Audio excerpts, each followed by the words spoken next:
Hello everyone, welcome to Wrestling Royalty, welcome to Give Me a Hell Yeah, and welcome to this a Thursday night feature for a change. And we're going to be talking about Backlash that's happening this Saturday. WWE has got another premium live event on yet, just a few weeks on. I didn't even feel that long ago since WrestleMania, but here we are, Backlash, which once upon a time was called WrestleMania Backlash too. Going to get into it. We're going to go through each of the matches that have been announced already. 5 matches have been announced on the card. We will go through every single one, don't you worry. I want to make sure, though, if you are watching along, you can always drop a comment in that live comment section. Let's turn this into more of a conversation than just me talking at you. I know on a Thursday, you're all kind of ready for the weekend. So let's get excited. Let's get excited now. Ready for Backlash, which is happening on Saturday in St. Louis. Or St. Louis, I can't remember how they pronounce that one in America. But we are going to be talking about the hometown hero, Randy Orton, is going to be there, and he's going to be facing off against John Cena. We will talk about that, as I believe that will be the main event. I'd be very shocked if anything else usurps it out of that position, but we will get into that. But we will go through each and every single match in roughly the kind of order I think will happen. I don't know if anyone else is going to be joining tonight. Don't know if we're going to get Mark in, our moderator. I'm sure people will pop in now and again, though. If you are here, thank you very much for joining us, and welcome to this, as I say, Thursday night feature instead. If you're not already, make sure you hit that subscribe button on all of the options that you have there. Give me a whole yeah, Wrestling Royalty. You've got WrestleSphere in that bottom right corner. If you want to see a little bit more about my journey as a running and as a runner, check out Roller Coaster Running as well. There's some great content on there, if I do say so myself. And make sure you hit that subscribe button on Give Me a Hell Yeah and Wrestling Royalty to know whenever we go live. Hit that notification bell. You'll be the first one to know if we're live or not. But we're going to go straight into it because I'm not going to hang around, because I know your time is very valuable.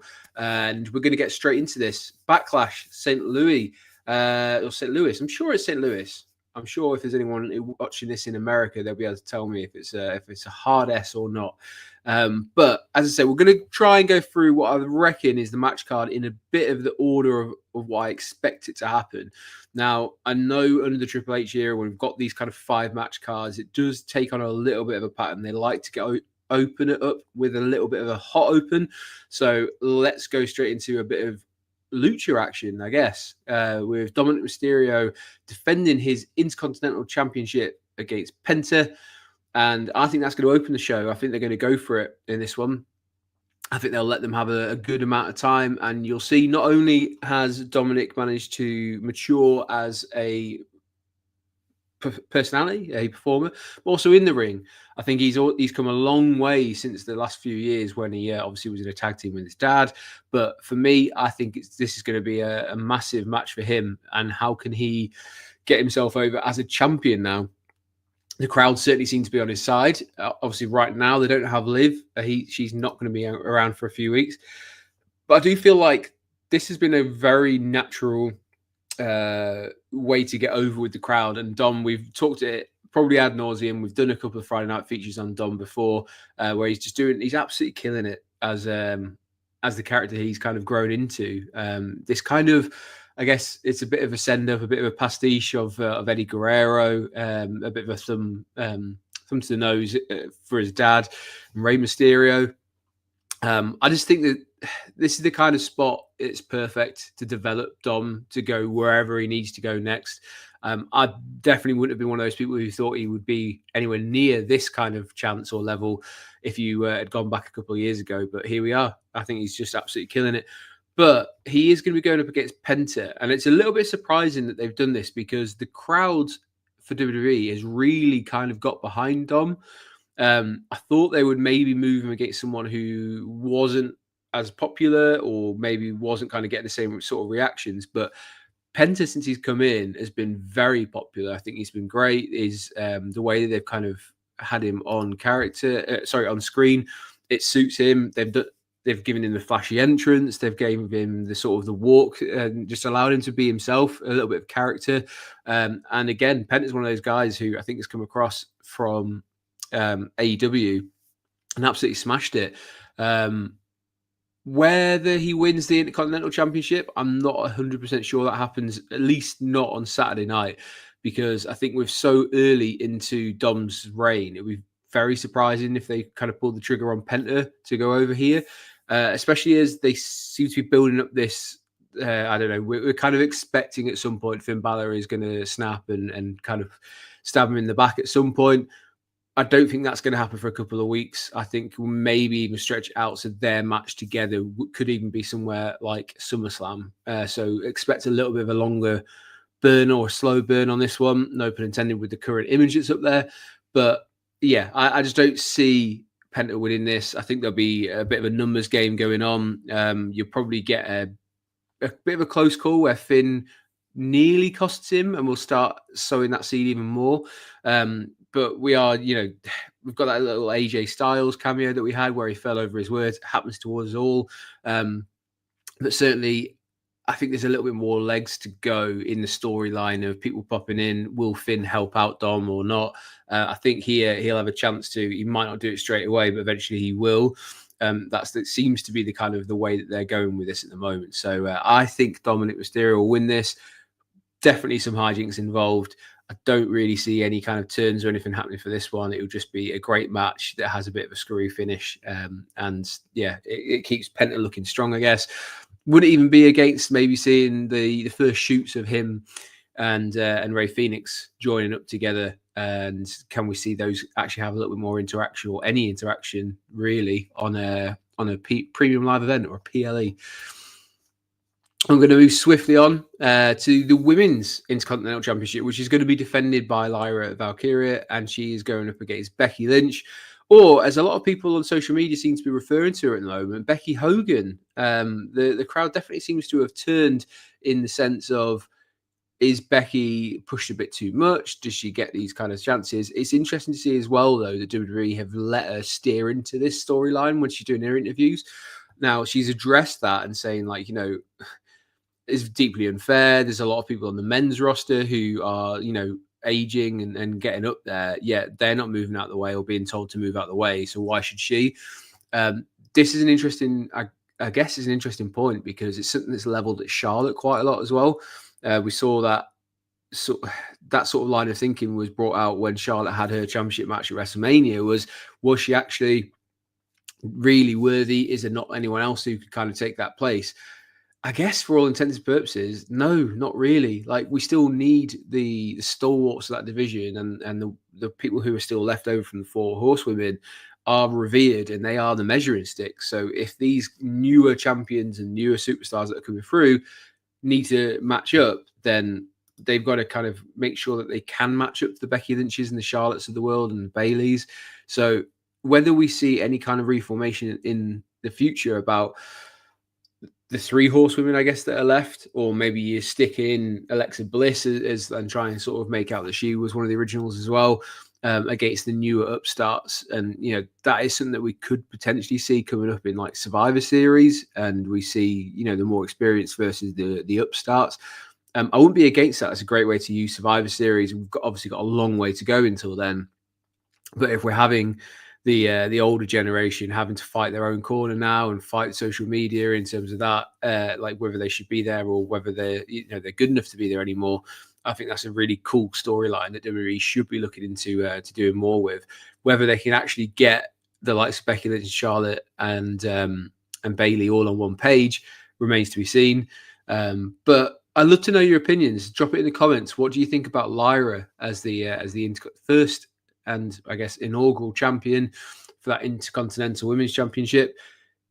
I'm still not sold. This is almost like a bit of a retread of what we saw on NXT, where Lyra actually won the NXT Championship off of Becky. And I think you have to go back about a year and a half ago when we saw that storyline play out. I'm just not sold on who Lyra is supposed to be, because they will drag up this, you are just Becky Lynch light, or what's the sort of differential between it? I don't really understand the reference to the sort of the bird side of things. I think it's been poorly explained. I do feel like they need to give her a little bit extra, and calling Becky's not the worst shout, but you're also kind of bringing in the person that she's being compared to purely because obviously she is Irish as well. But where's the differential? Who is Lyra? And we need to kind of get that. And if we don't get out of this feud, I do fear for her in the future of where can you go from there? Like who and how can you use to get Lyra over, because she's got that new championship. She's got the big, the tag team championship win at WrestleMania with Becky Lynch. Now she's in a feud with Becky Lynch. You have to make sure that something sticks. So I think she's great in ring. I do wish they would let her win a little bit more convincingly rather than a roll up, because I think that's been done far too much with her. But I'm still on the fence with her. Let me know though, what are your thoughts on Lyra in terms of like as a superstar, as a champion? Are you buying it? Do you care, or is there just something missing for you? Becky Lynch obviously coming back and turning heel. Whether she was ever really face, I guess like we'll probably find out at some point that Becky was the one who attacked Bayley. She sort of hinted at it, I guess, when we go back a little bit, and she said, "I just took the rubbish out," and cut that promo on Monday. I think it's interesting with Becky that she does always seem to be either loved or people don't really care, and she doesn't really have much in between. So she's got to make sure she finds a way for her to stay relevant as well. I think they could move the title here. I think they might move the title on to Becky. I think having her as a champion that's then going to bring up the rest of the roster, because you always want that kind of conveyor belt of talent coming through, whether it's from NXT or outside of WWE and coming in. You need someone who can kind of push them on. And we've seen it with the men. It's always the same one. It's a tied trope. It's Shinsuke Nakamura, you've got the Miz, etc. So they always have these kind of almost, I guess, gatekeepers into can you prove yourself? But I think Becky holding the championship and kind of setting herself apart, because that would put her in very rarefied air of who's had all the championships. She would still need the Women's US Championship, which you could, I guess, get down the line. But with these two new championships, no one's technically a Grand Slam winner anymore. So, yeah, I think Becky is probably going to take the title on this one. Another match that I guess is kind of setting social media on fire a little bit, because in recent months and possibly even like the last year or so, the commentary around Pat on comms has kind of soured a little bit. Once he was probably the golden child and people really enjoyed the kind of energy that he brought to it. Now it's not so much a universal love. There's a lot of people who don't seem to like the way that he kind of puts himself over or things like that. What I will say is I think he's actually still doing a fantastic job. I do think he's dialed it down a little bit. When he's on a premium live event, they do seem to then ramp it up. So he's got a little bit more about it. There's certain things that he will steer into, such as the yeeting stuff. But for me, this will be a match that is kind of dictated as to what Pat's got on for the next few months. Is he going to go out and do his commentary or the stuff outside, like the American football, the college football that he likes to do? There's a lot he does externally to WWE. So this could just be a vehicle to write him off for a little while. So if that is the case, I do feel like that promo that we saw on Monday where Gunther was talking about, it would be by the grace of God that separates me from your neck.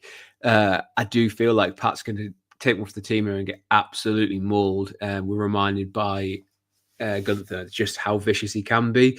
It's not even that long ago that we saw Jey Uso being handcuffed, and then Jimmy Uso getting absolutely destroyed himself, covered in blood. The way that Gunther kind of acted there was exactly what people were kind of getting excited about. And I know there's a bit of a rhetoric about how has Gunther gone from having a world championship and being supposed to be in the main event of WrestleMania, wrestling Jey Uso, and now he's wrestling the commentator, ex-NFL punter. I think if you listen to the stuff that Triple H says, is like you've got to kind of ebb and flow with the way that people are. You've got to, if someone's up here, let's see where my hand is. If you go up here and they lose the championship, you still got to go back down to bring them even further back up again. So you've got to remind people just who the hell Gunther actually is. The way this started, I thought was great. Obviously, Pat sticking up for his buddy Michael Cole. Michael Cole, who'd have thought in 2025, widely and universally loved. Pat was sticking up for him, and then for doing that for his friend, he ended up getting choked out. So it's a good start. I do feel like we're going to see something quite vicious on Saturday night, and I'm here for it. Like, I think I'm all in on wanting to see something happen. I don't really see Pat sort of sneaking a win, and if he did, he'd then get destroyed afterwards. So I just don't think, I can't see a way for this ending well for him. And I guess the bigger question that is asked afterwards is what happens on the commentary, who joins Michael Cole, because it's not too long ago that we were getting a bit of social media back and forward with Corey Graves, who's over on NXT at the moment. So who's going to join Michael Cole if indeed Pat is written off for a little while? Because I don't know if those bridges have been burnt, but it would be interesting to see whether Corey would be happy just to go back in. Maybe that leads to something when he does come back, in terms of a little bit of animosity that they could use. I'm sure Corey's annoyed, because I think he's a fine commentator, and I think he's a really good color commentator. So I don't really understand why people always seem to go against whoever's on commentary these days, because Michael Cole took absolute pelters for years about his ability on comms, and then when Vince left, he just seems to be a completely different person. He seems a lot looser. He can kind of say what he wants to say, and I also enjoy the fact that this storyline is based around that as well. So that freedom that's come from Vince being away has led to this match as well. So interesting kind of wrinkle. I also want to give a bit of a shout out. The couple of promos that Pat's given in the last couple of weeks have been fantastic. He can absolutely cut a great promo. So going back to those couple of matches he's had, whether it be at WrestleMania, the one against Adam Cole as well, he can do a fine job. And especially if they've had time to kind of like to practice this one out, I'm really excited to see what they can put together. Gunther is one of those people who can just have a great match with absolutely anyone. So can he do it with Pat? And can he kind of get to a point where people are really interested in this one? But let's just save any kind of judgment until what happens at the end of the match, where I think it could see a little bit of colour. And then after that, I think we'll go straight into another high, which is going to be the Fatal 4-Way match for the United States Championship. Now, I think this is a great spot for this championship to be in, especially as the fact that we are going to be going on ahead of John Cena versus Randy Orton, which will be the main event. I think this will be one that the crowd will be really up for, because I think all four guys are fantastic in the ring. I can see Jacob Fatu, this kind of being his big moment to kind of destroy three middle to like top tier contenders. I think all of these guys at some point in the very near future could be up there for a world championship shot. But this, to me, could be one of those matches that we come back to at the end of the year, and it's on a lot of people's lists in terms of match of the year. I just hope they get enough time. I hope they are allowed to kind of just go at each other, and they all get their kind of high spots as well. I reserved a bit. I know people will go a little bit annoyed at my viewpoints when we were talking about the WrestleMania match between Drew and Damian Priest, because I was a little bit harsh in it, saying I wasn't too bothered. I thought they put on a pretty decent match, to be honest. And then you throw in LA Knight and you throw in Jacob Fatu. This just has all the ingredients for an absolute banger. So I do expect there to be a bit of shenanigans with Solo going on. But again, I think this will be another title where it is just held onto by the champion. It'll be a retention. But I do think we're going to have a lot of fun along the way as well. So I think since he's come in, it's very difficult to argue that Jacob Fatu hasn't been one of the most over people, superstars that the WWE has at the moment. I do think that Jacob Fatu has done this himself, kind of thing, just by being himself. He's great in the ring, and he's kind of added in a little bit more of like that fear. I keep comparing him to Umaga, because I just think the sort of stature of him, the way he carries himself, but then he's got that sort of, I guess, like it's almost like a sort of gangster version of Umaga, the way he sort of like just uses the speech you would say in every day and dressing in what looks like a sort of like a Raiders top. It's just all adds up to what I think is a pretty badass character, and just by allowing him to be who he was on the indies in WWE works really well. You don't have to change everything every single time. So be really cool to see where he goes next. But along the way, we're getting these matches as well where there's multiple people involved. You can kind of keep swapping them in and out. So having a Drew McIntyre versus LA Knight, or having LA Knight versus David Priest like we saw last time, is a really cool thing to kind of to keep rotating out. And it keeps everyone fresh, but we get the intertwining stories as well, which is how we've got here. It was the fact that LA Knight was annoyed that he ended up losing because of a disqualification. Damian Priest was like, yeah, but if you'd held on to the title in the first place, then none of this would have happened anyway. So everyone's kind of got their viewpoints, and no one's technically right or wrong. It's just whoever you kind of want to support, which is a cool way to kind of go about things that we've not seen too much of in the past. Speaking of right or wrong, John Cena versus Randy Orton is going to main event. There's absolutely no doubt in my mind at all. The fact that Randy's back home, where he grew up, and it's going to be against John Cena, and John Cena's going to be on SmackDown as well, so we even get a little bit more of a build than we already are at now. John Cena versus Randy Orton is one of those matches, quite frankly, doesn't need any kind of build. They've added a little bit more spice into it in terms of this is the first time we're going to see a babyface Randy Orton and a heel John Cena go one-on-one. They've been playing like highlights of their matches for the last few weeks as well.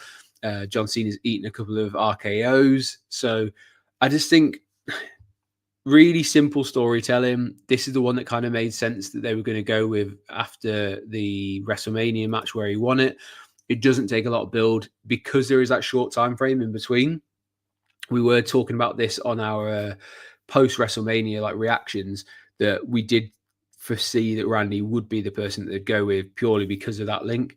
I thought Randy Orton's been put in a great position, enjoying these kind of what I guess could be the last few years of his career. No one really knows because of obviously the extent of that back injury he had, but it certainly seems like he's got a lot more in the tank. He seems fired up, probably more than he has been in a long time. It did breathe a bit of fresh air into him when he was in that tag team with Matt Riddle, and he just seems to have continued from there. I think he generally does, after having that injury, really enjoy being in a WWE ring, not knowing how long he's got left. He just is intent on enjoying himself. So that makes for a happy Randy Orton, which means it goes into his work and he looks great. He looks menacing again. Really over with the crowd, possibly one of the most over he's been in, listen to the way the fans sing his song when he comes out. It's all great for him. And I think this match is going to be one, probably, again, like we said in the last one, that would be up for a match of the year contention. I don't think this one's going to be for the purist. This is two guys who have obviously done it a lot before. It would kind of depend on John Cena and how he's going to get into it. But I do expect there to be little callbacks to when they've had it before, when they've gone toe-to-toe before. Obviously, this is probably one of the most steep rivalries we've ever seen in WWE. So for them to run it back one more time, and the tagline of it being one last time, they're obviously leaning heavier into the nostalgia side of things. So really cool to be able to come at it from a different angle, even all these years on. I think they keep saying it's about 25 years or something, or 20 years since, this rivalry started. Having John Cena as the heel kind of gives you a little bit more freedom to change up and do like little different bits and pieces. I don't think they'll spam the finishes quite as much as we seem to have against Cody Rhodes. But speaking of Cody, I do think there's probably going to be a little bit of interference because he's been very conspicuous by his absence for a bit of time, which we're not used to. Obviously, carrying the title, doing all the media, everything that was expected of him. He's probably been enjoying a little bit of time off, quite frankly. But I do feel like this could be the time where he comes back. Potentially costs Randy Orton. Do we see... or do we see a Randy Orton team up, and this is going to lead up to something like a tag team match with John Cena and Travis Scott, or something ridiculous like that? Or are we finally going to get to see Randy Orton versus Cody Rhodes because Cody costs him? I do feel like maybe that's the way they're going to lean, but that could stretch through to somewhere like SummerSlam because they need to make a big deal of that. There is a lot of history there as well. Not as much as John Cena, but there is a lot of history going on. So watch this space. I personally think we'll see an appearance from Cody. So don't be surprised if this one is something that ends in a little bit of a shocking manner. But I do feel like it's time to bring Cody Rhodes back. and see how he's going to retaliate against John Cena. But it's also in Randy's hometown, so that'll be interesting to see how that plays out. Because if you don't want to make Cody Rhodes the villain of the story, they're going to have to tread really carefully here. So let's have a look tomorrow night when John Cena's back on SmackDown, and then we'll see him on Saturday night as well. It's kind of heartbreaking that we're counting down so quickly in terms of how many appearances that John Cena's got left. Hopefully he's enjoying it. Hopefully, we get a little bit more story out of it, and they manage to build up whoever it is that takes it off of him as a huge deal as well. So they've still got plenty of time in that respect, but it's exciting to see where we lead next, because he's going to try and tick off all these different opponents, these dream opponents, I would guess, especially if he's got that championship. I'd love to see CM Punk somehow get involved coming up soon, because he seems to... CM Punk, obviously not on this card, but that being said, the whole Jey Uso, Sami Zayn stuff is going on over on Raw, not quite reached where it needs to be in terms of how do you get that onto a premium live event. So don't be surprised if we then see that kind of ramped up towards the likes of Money in the Bank, and that's where we go on the Raw side next. I did tell you it's going to be short and sweet. It is just myself tonight. So I'll leave you with just under half an hour, I guess. So a nice bite-sized one. Make sure you check out Gimme a Hell Yeah and Wrestling Royalty and WrestleSphere. Loads of great content over all the channels, as I say at the beginning. If you do want to know a little bit more about myself and my journey as a runner, go check out Roller Coaster Running.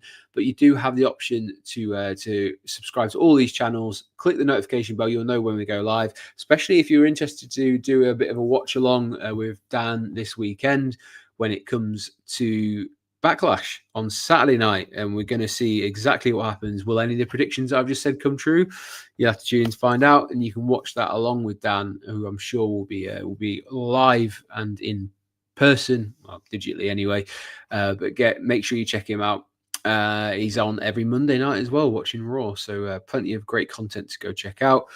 But I have been Andy. This has been Wrestling Royalty. This has been Gimme a Hell Yeah. I hope you have a great weekend. Enjoy Backlash. Enjoy the wrestling. And I will catch you on the next one.